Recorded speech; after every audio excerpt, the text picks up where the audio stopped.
Hi everyone. I recently checked my previous videos. I went through hastaokulu.com.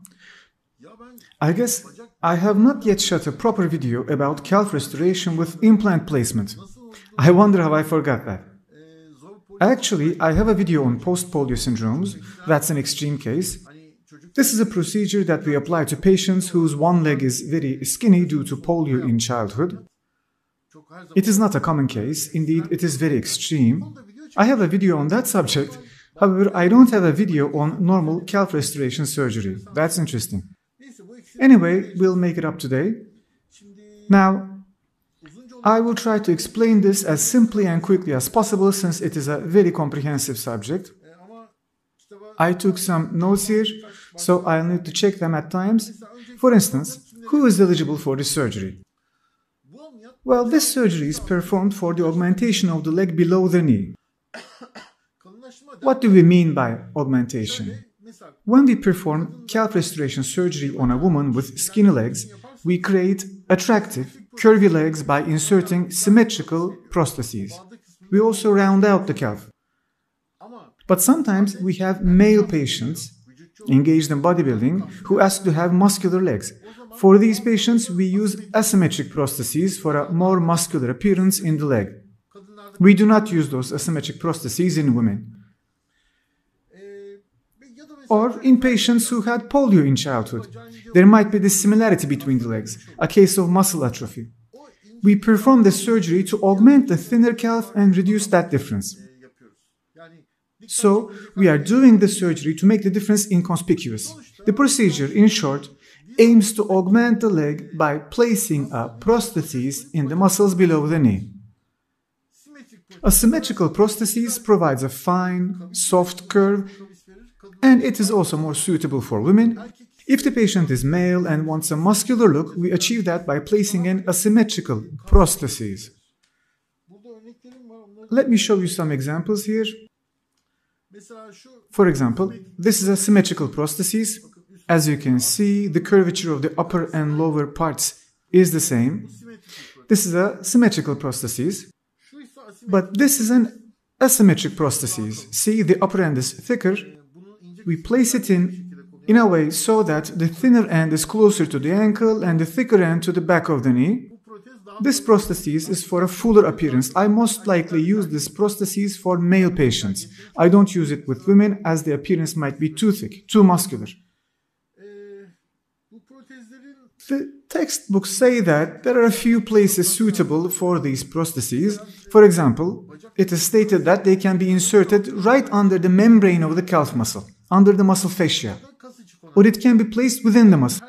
I always prefer intramuscular insertion as it makes it impossible to notice the prosthesis from outside. I compare this procedure to a matryoshka doll.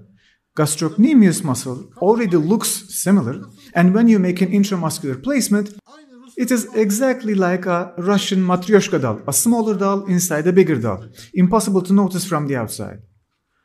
The prosthesis may be placed under the muscle fascia. The textbook mentions this. However, I don't recommend that. After almost a year or so, the surrounding fascia fits well on the prostheses of these patients, causing the edges of the prostheses to become visible. I have two websites addressing this issue, namely bacakestetik.com and calfaugmentation.net. So there are photos of two such patients on these websites.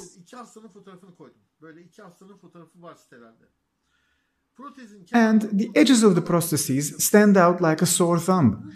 Clinics that place the prostheses under the fascia further suggest injecting fat around the prostheses. The purpose of the injection around the prostheses is precisely to prevent the edges of the prostheses from being noticed from the outside, so they apply a filler, a fat injection. I think it's a silly, a primitive method. There is no need for fat injection. If you correctly perform an intramuscular placement, the prosthesis will not be visible from the outside. In fact, the reason why a majority of the surgeons hesitate to perform an intramuscular placement is this. There are very thick veins in the muscle. I mean, there are veins of this thickness. Moreover, these large veins may cause bleeding if torn. Well, I have been performing these surgeries since 2004, since I came to Istanbul.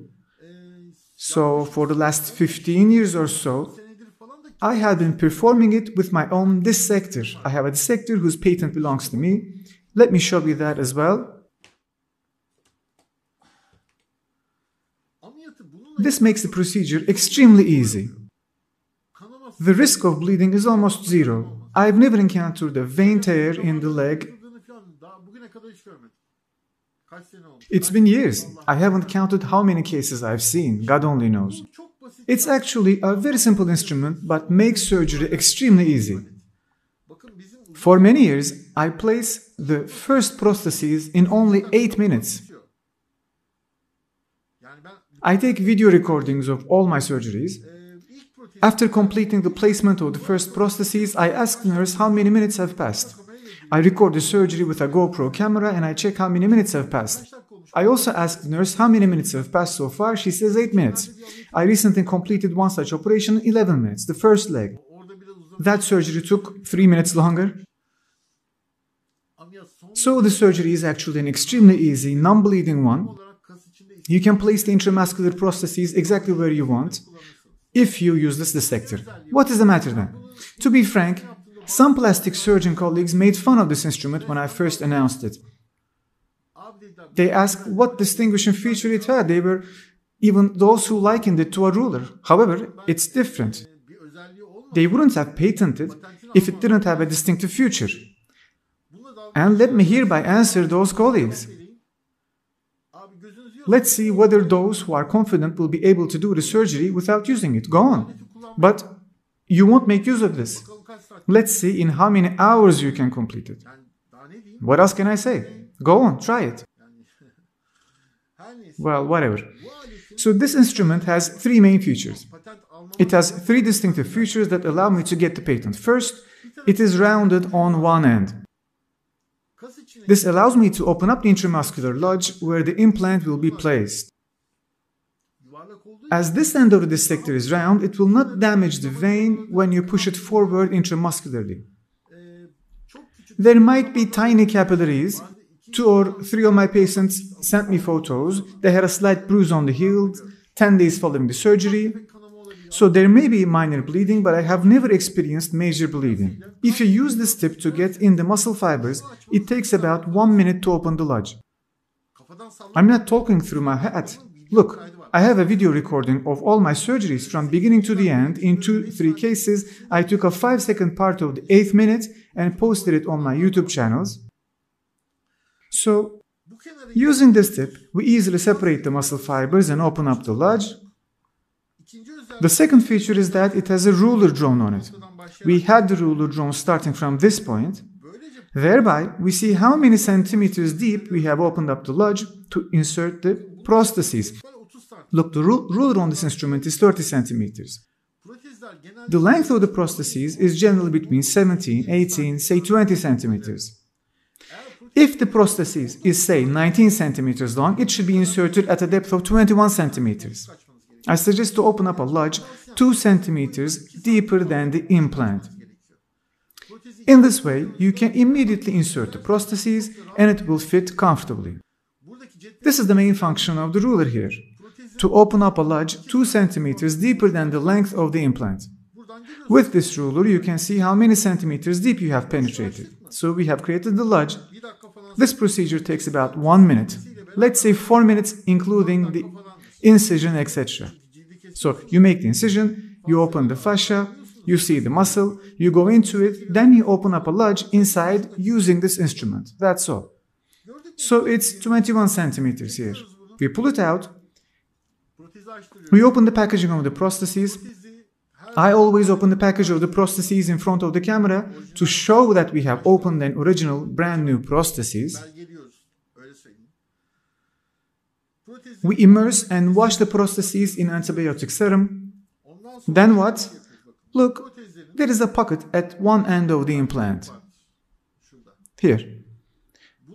Do you know why the manufacturer did this? The company training video says, attach a liposuction cannula into this pocket and push the implant into the lodge.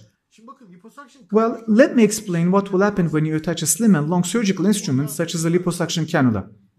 If you force it a little, it will easily pierce through the implant. You will end up with a prosthesis on skewers. It happened to me. I attached the liposuction cannula and started to push the implant. The cannula goes in, but the implant is still in my hand. The cannula was inserted this far. I pulled back the liposuction cannula and saw that it had pierced through the implant. So we have a tiny pocket here. The tip of the instrument to be attached here should be thin in order for it to fit there, but the rest should be thicker. If you attach a very slim and long surgical instrument, it may easily pierce through the implant. Therefore, the thickness of this dissector here is about 2 centimeters. That's why the rest of this is 2 centimeters, not to pierce through the implant. No matter how hard you try, it won't go in. Since you open up a lodge at the right size, it will be enough to insert 1/3 of the tip through the incision behind the knee. Then I pull the dissector back. After inserting the prosthesis a little, then I push the prosthesis in very easily. It goes in very smooth. The whole duration of the procedure from the beginning to this stage is only 8 minutes. I have recently uploaded a video. I had again asked the nurse how long it took. She had said 8 minutes. But when I watched the video, I saw that it was 7 minutes and 50 seconds. So not even 8 minutes. 7:50. She had rounded up to 8 minutes. So this really facilitates the insertion of the prostheses. But it's because of that instrument, okay? This is not a surgical instrument to make fun of. I think this surgical instrument is a breakthrough for calf implant surgery. It represents a milestone.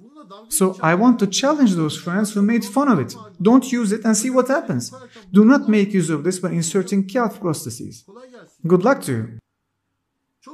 It is a very simple instrument, yes, but has solved all our problems. Look, the prostheses manufacturers have made the pockets to attach them, but they haven't thought of an instrument to use this pocket properly. The producer suggests attaching a liposuction cannula into this pocket and push it inside. It doesn't work. You will ruin the prostheses. It will then pierce through.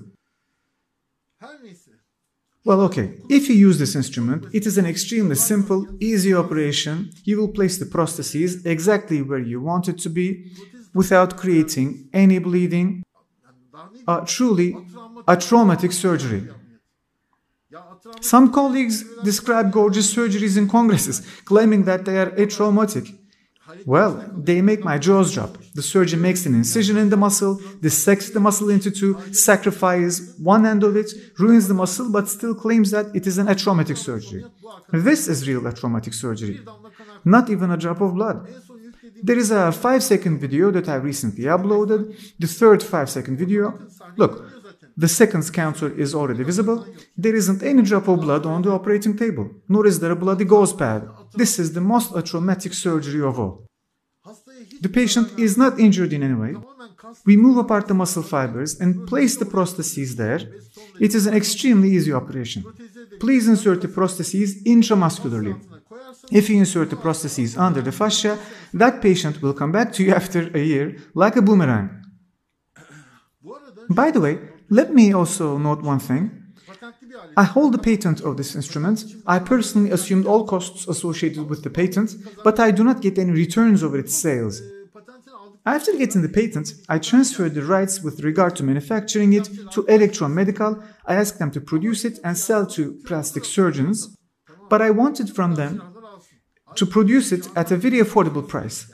I wanted to present it as a gift to the plastic surgery community. One of my professors warned me when I introduced the instrument at the Aesthetic Surgery Congress. When I told that the instrument can be purchased through Electromedical, he told that I had to mention the sponsor from the beginning. I personally assumed all costs associated with the patent process. I transferred the rights with regard to manufacturing it to Electron Medical for free. I do not get any returns over it. All I wanted from them was to produce it at a very affordable price. I wished all plastic surgeons to have it. I wanted to gift it to the plastic surgery community. This time they applauded me. My only wish from my surgeon colleagues is to mention the original name as the idil dissector when they ask their nurses to hand it in. Its name is the idil dissector. I use it not only for calf surgery, but also for breast and butt prostheses. All I want is for it to be named after me. I have no other request. Even foreign surgeons who visited the Congress saw the instrument there, liked it and bought it. It is used abroad. In fact, Electromedical told me that foreign surgeons bought this instrument and that they could even publish an article about it. Well, I would be very pleased. I will be glad if they mention my name. It bears my name. I had it printed together with the patent number. But as I've said before, I do not get any returns. As far as I know, Electromedical sells it in Turkish liras and at a very affordable price. If there are colleagues who have not yet procured it, I would like them to buy and use it. I explain how I use it. I uploaded my presentation video at the Aesthetic Surgery Congress on my channel. You can watch it there. It is an extremely easy procedure if you know how. You can handle it without any problems.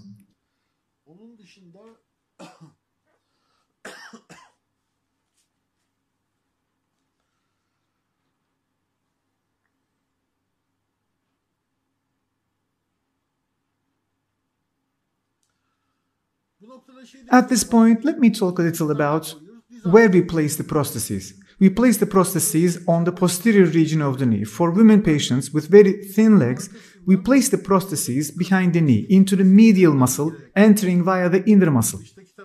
The prosthesis is not placed in the lateral muscle. There is usually a large gap between the two legs due to the developmental retardation of the inner muscle. So our primary goal in these patients is to augment the inner muscle. There are three main muscles in the calf area. The first is the deepest soleus. Posterior to the soleus is the gastrocnemius muscle with two heads as the medial and lateral. The first place we put the prostheses is the inner gastrocnemius muscle. There are three places where the prosthesis should not be placed. I've seen all three cases. First, the prosthesis should never be placed subcutaneously. The prosthesis will immediately be visible. Second, interior of the soleus. I've seen a case where a surgeon had inserted the prostheses into the soleus. The patient had much pain. This was no good. These prostheses should not go into the soleus. They should stay inside the gastrocnemius muscle. In one other case, we removed the prostheses over the bone. The surgeon inserted the prostheses even below the soleus. It directly touched the bone. In fact, we experienced something very interesting. We could not find the prostheses. We could find it neither within nor under the muscle. The prosthesis was not there, nor under the soleus muscle. We ended the operation and took the patient to her room. We asked her whether she really had a prosthesis in her calf. I thought she didn't have a prosthesis. But the patient said yes, she did have one. In fact, the reason why the patient came was the pain. She had been suffering that pain for almost 1.5 years. Well, I was skeptical at first, but when I looked carefully, I saw the operation scar posterior to the knee. The patient was given a certificate of the prosthesis, so we couldn't question it anymore. She had a prosthesis, and it should normally be within the gastrocnemius, but I couldn't find it there. I ended the operation and took the patient to her room. The patient said, "I have a prosthesis, doctor. I have the certificate here. I feel its pain." I took the patient's X-ray and imaged her leg with a scopy device. The prosthesis was indeed within there. We found it. You know where? Under the soleus, over the bone. Simply incredible. It is very difficult to access that area, and I was amazed when I found out that they got in and put the prosthesis there. It was normal that we couldn't find it because it's not inserted in the muscles. They had penetrated deep under the muscle and inserted it on the bone.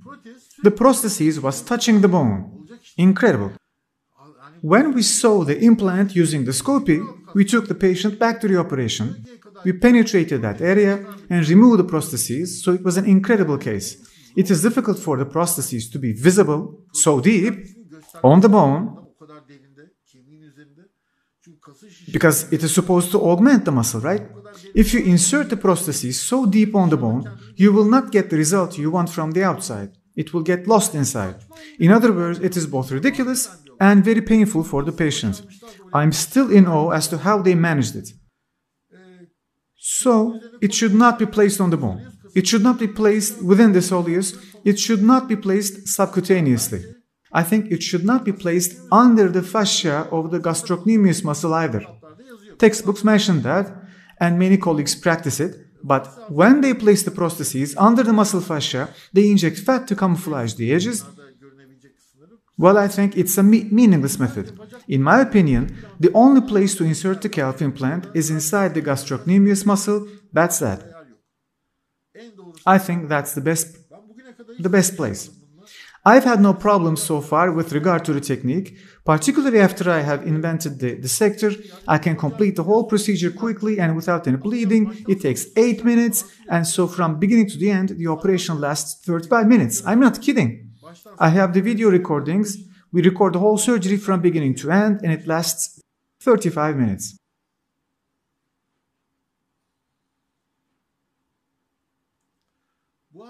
Some patients with a low pain threshold may have difficulty in walking on the first day post-operation. But it is not a frequent situation. We always hospitalize the patient for one night after the surgery because during the surgery we insert the implants into the muscle. We hospitalize these patients on the first evening. The patients are intravenously administered strong analgesics. The next morning the patient is usually discharged.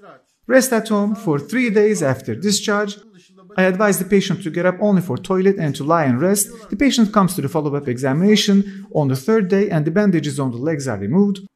On the postoperative 6th-day follow-up examination, we open the dressing above the suture posterior to the knee. A spray is applied over the suture line, which will block the wound's contact with air. The patient can take a shower that night. The patient's walk improves rapidly. At the end of a week or on the 10th day, the patient's walk returns to normal.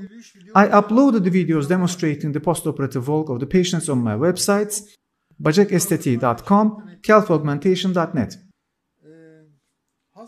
I should also indicate that, by the way, the recovery of patients with polio sequelae takes a little longer, as their walk is not like a normal patient anyway, and they walk unsteadily in the first place, so it takes them longer for their muscle to recover. It can take up to 2 weeks, sometimes 3. Patients want to use a cane or sometimes a walker during this recovery. I definitely do not recommend it. It delays recovery. You need to get back to your routine as soon as possible. If you use a cane or a walker, it will prolong the recovery period. There is no need at all. I even have patients who regain their normal walk on the 3rd day. A female patient of mine walked normally at her first post-operative follow-up. We removed her bandage and sent her home. There are such cases. One of my patients could not walk in any of the follow-ups. She had a lot of pain and her husband carried her in his arms. They came from somewhere in Anatolia. When I called her 10 days later, they said that she could walk normally. It took a longer time for that patient to recover and walk normally. If the patient's pain threshold is too low, recovery may take longer. Her husband's carrying her in his arms may have prolonged the process. It probably took her 2 to 3 weeks. Patients calling from abroad sometimes ask how many days they need to allocate for the operation. I tell them 8 or 9 days. Considering pre-operative examination, surgery, post-operative 3rd day, 6th day, so the process may take 8 to 9 days. But you can go back to your life easily, there will be no problem. Another frequently asked question is how long the implants can stay. Well, I haven't even replaced the implants that I placed in 2004, so how many years has it been? These prostheses do not cause a problem, they are not like a breast prostheses. In breast surgery, for example, something called capsular contracture may form, or there may be sagging in the breast tissue, say, due to breastfeeding. In other words, prostheses placed in the breast may more likely require revision. The patient may require breast lift, or the prostheses may need to be replaced with a larger one. Capsular contracture is a possibility. So, there is no such thing in calf surgery. I have not reoperated any of my patients due to the problem with their prostheses. The only case where we remove the prostheses of a single male patient after 3 or 4 years, why? The patient had bow legs. There was a serious O-shaped opening between the 2 legs.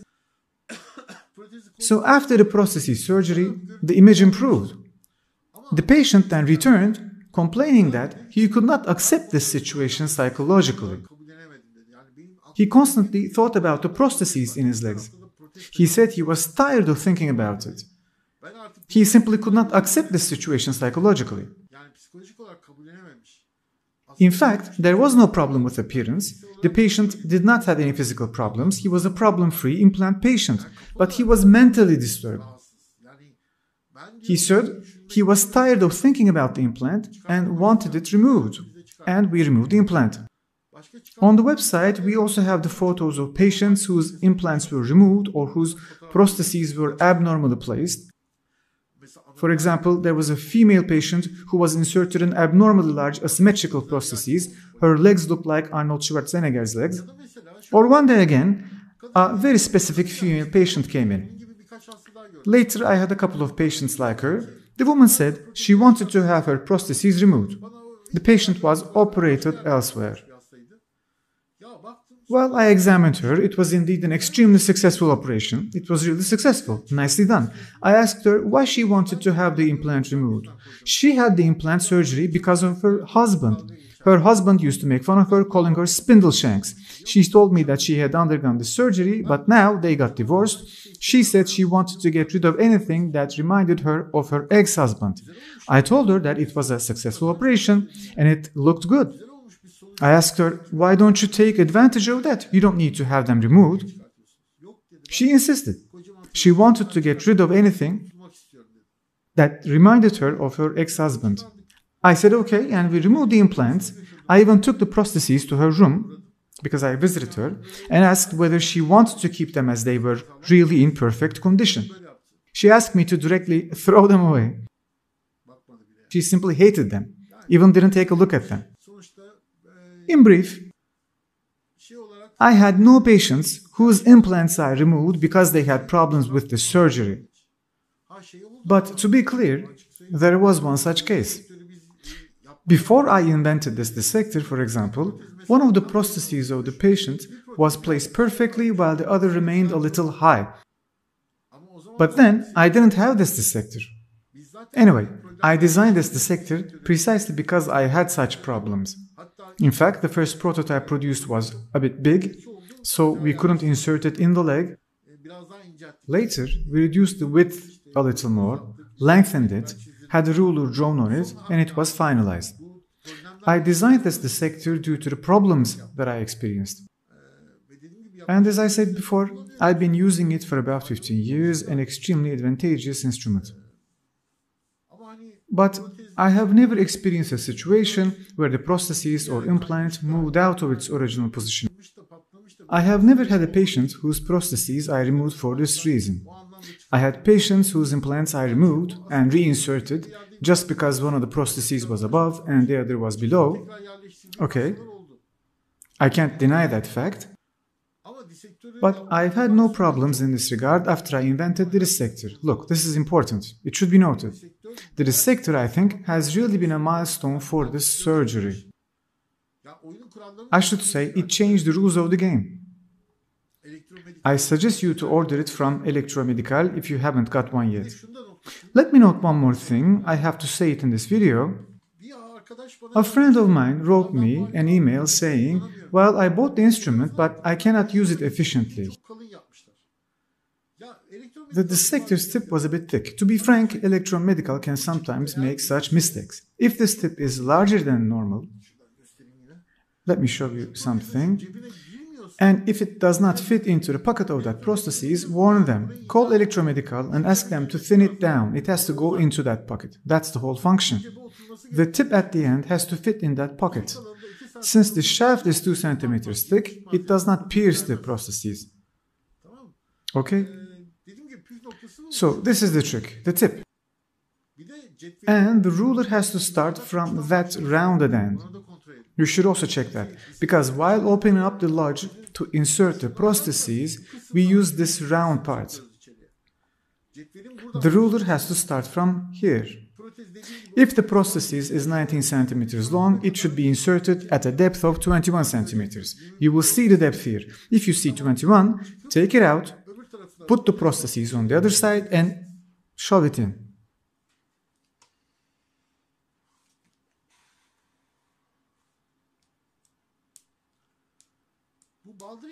So calf implant surgery in this way is an extremely easy, non-problematic, short, bloodless surgery. The important thing here is to choose the right prostheses for the patient, to insert the prostheses in the right place, and to choose the right patient. Prior polio cases are a bit traumatic. It needs some experience. If the patient's legs are extremely skinny, you may need to insert 2 prostheses. The friends I discussed this subject with always ask me something: don't you run into the compartment syndrome? Isn't blood circulation disturbed? That subject is a bit tricky. It requires some experience. It is necessary to insert a prosthesis as large as possible. Sometimes you even need to put it in both muscles, in the lateral and medial gastrocnemius.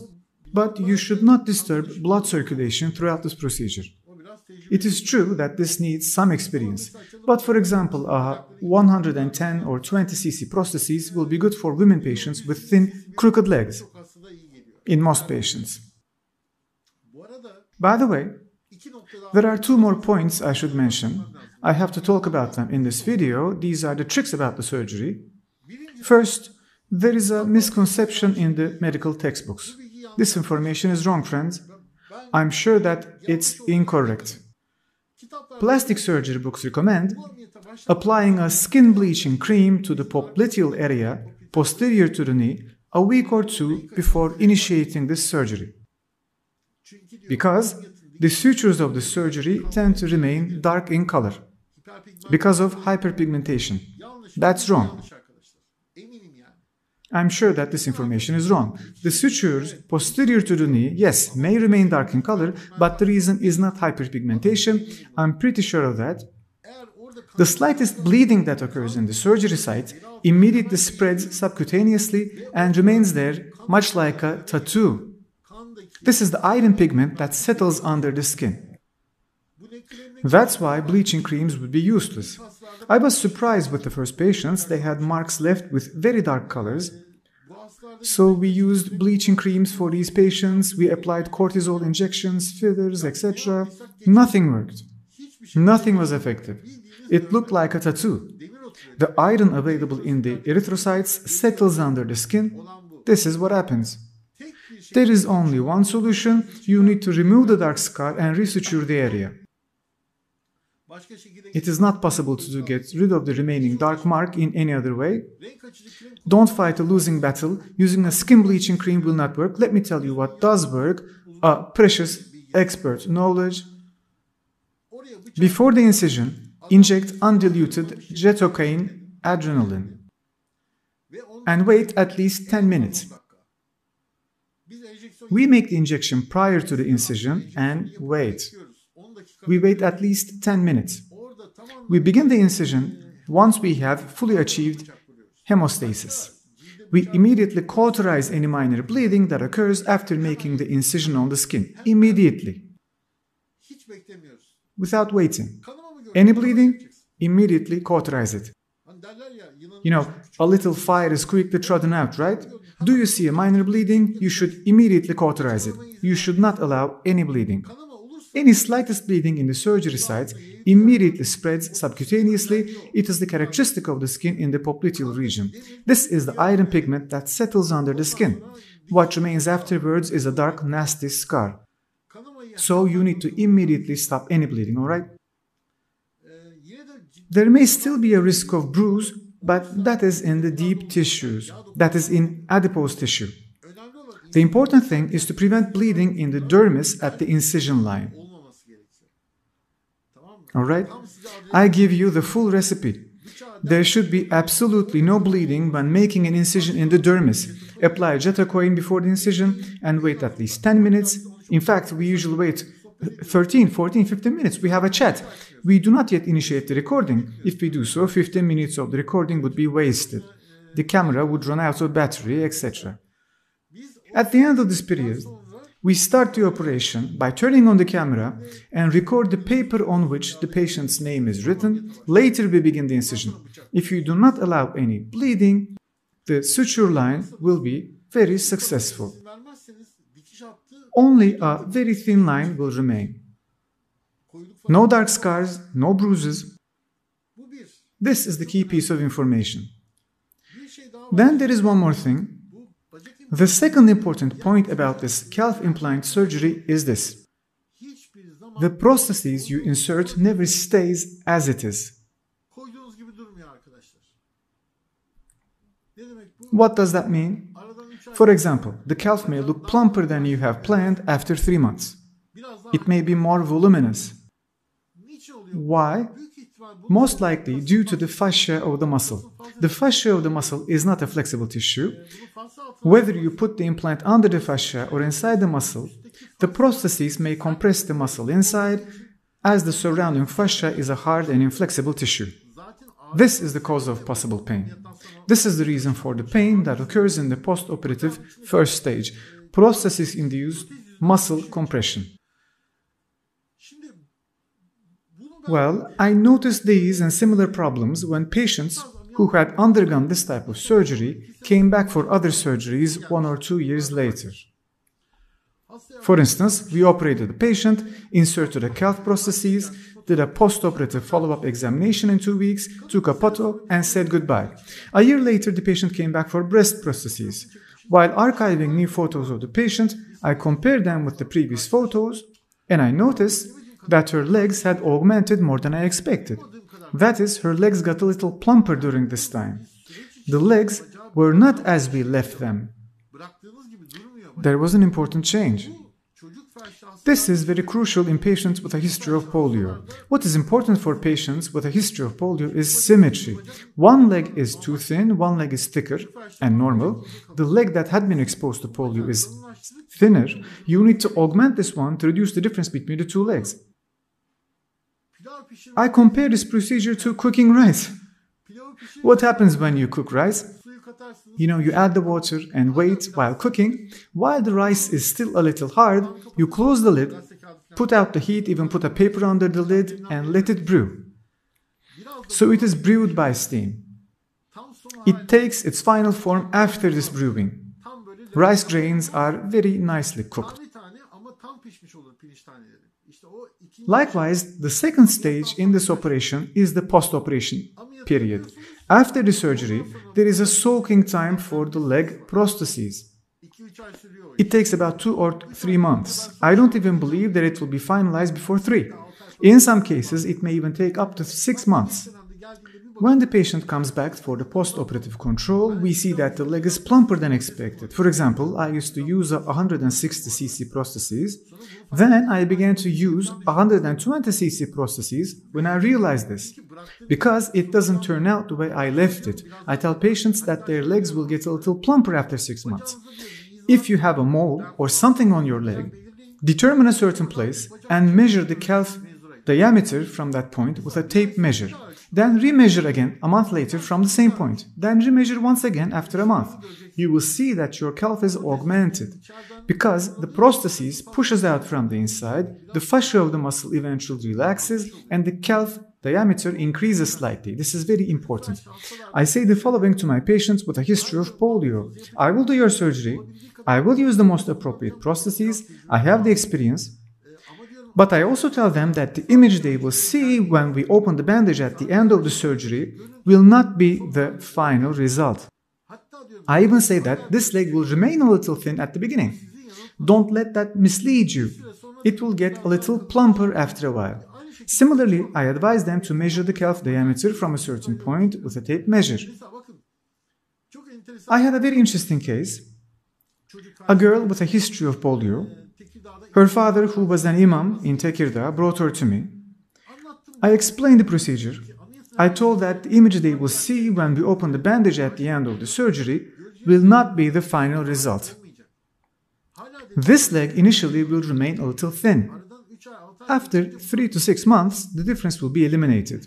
We have to consider this because when we insert the leg prostheses, it will not immediately take its final form. I told them that the calf will become plumper in a few months. So, if I put a prosthesis that will immediately eliminate the difference between the two legs, the thinner leg will become plumper after 6 months. Then the polio-affected leg would become plumper. I suggested them to leave the decision to me. We did the surgery, they came back for removal of the bandages, I removed the bandages, and yes, one leg was indeed thinner than the other. The father's face looked somewhat dissatisfied, as if I had never explained anything to him. Even if you tell them about the process, patients are quite interesting. They get into a huff when they see the asymmetry between the two legs. I suggested them to return to Tekirdağ and wait for a couple of months to pass.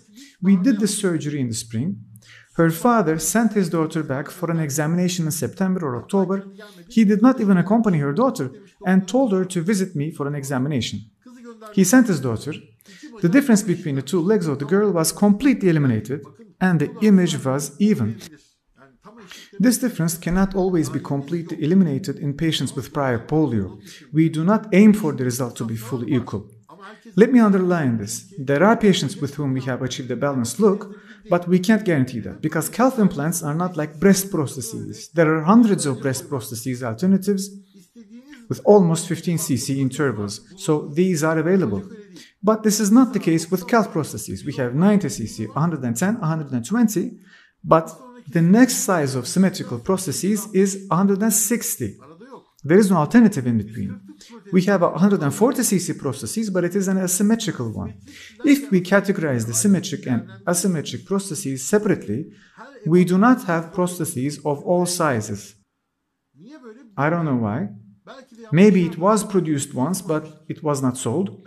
So the prostheses that I currently use for majority of my normal female patients without prior polio are 110 and 120.